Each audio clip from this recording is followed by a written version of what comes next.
So yun guys, this is Mr. Maldito. Alam niyo ba yung tinatawag natin na box na Stickman Magic Tricks? Yung nagba-viral ngayon na magic na nagtataka ka bakit pagka nilulusot nila yung kutsilyong plastic, tumatagos siya sa baba. Ngayon, i-reveal na po natin ang kanyang kung bakit lumulusot yung kutsilyo sa ilalim. Pero samantalang wala namang butas yung Stickman na plastic na parang salamin. So ito, bibigyan ko po kayo ng halimbawa. So ito yung gumawa po ako kasi napansin ko kasi yung sa may bandang kanan niya, bakit siya lang may butas sa kabila wala? Kasi hindi makakagalaw si Stickman sa loob kapag parehas may butas yung magkabilang kanan saka yung kaliwa niya. So, pinag-isipan ko ngayon ginawa ko, dinrawing ko siya sa papel. So, ito papakita ko sa inyo ngayon. I-reveal ko na po si Stickman Magic Tricks. So, ito guys, kung mapapansin nyo, ito yung sea glass na yung sinasabi nilang walang butas.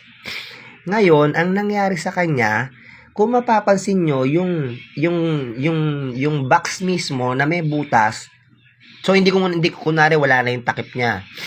Ito na yung pag-reveal niya. Mapapansin nyo yung mga butas, ito, yung nasa ilalim ng box. Ayan o. Diba? Sakto-sakto lahat yung mga butas. Kaya kapag nilusot mo talaga yung kutsilyo, talagang dediretso ka agad dun sa ilalim yung butas. Kasi, ito yung original talagang post na ngayon, syempre kapag, di ba nilalagyan mo siya ng lock, magtataka kayo bakit ginigilid nila. Kasi para gumilid si Stickman. Ngayon, ang mangyayari sa kanya, kaya wala siyang butas dito sa may kabilang kilikili niya para doon siya gigilid. Kasi kapag meron din butas yun sa may gilid niya, hindi makakagalaw si Stickman, hindi nila may tutusok yung glass. Kaya yan, binigyan ko kasi ng halimbawa para i-reveal yung kanyang magic tricks kung bakit nakakalusot yung kutsilyo. Ngayon, ito na yung mga butas. Ngayon, pag nakatagalin na si Stickman, lulusot na ngayon sa mga butas yung plastic na kutsilyong ipinapasok nila. Ayan o. Di ba saktong-sakto lang siya? Ayan o.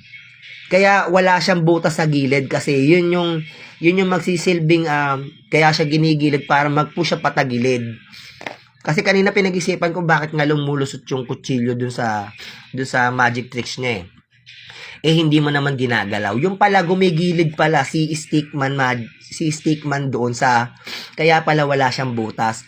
I-try nyo na may butas siya sa kabila, hindi siya gigilid, hindi makakalusot yung kutsilyo. So yun lang guys, maraming salamat at na-reveal natin kasi marami nagtatanong kung paano nakakalusot yung kutsilyo dun sa So ganun lang ang nangyari sa kanya, gumilid lang siya. Ngayon, pag diniretso mo siya, ayan yung original, di ba?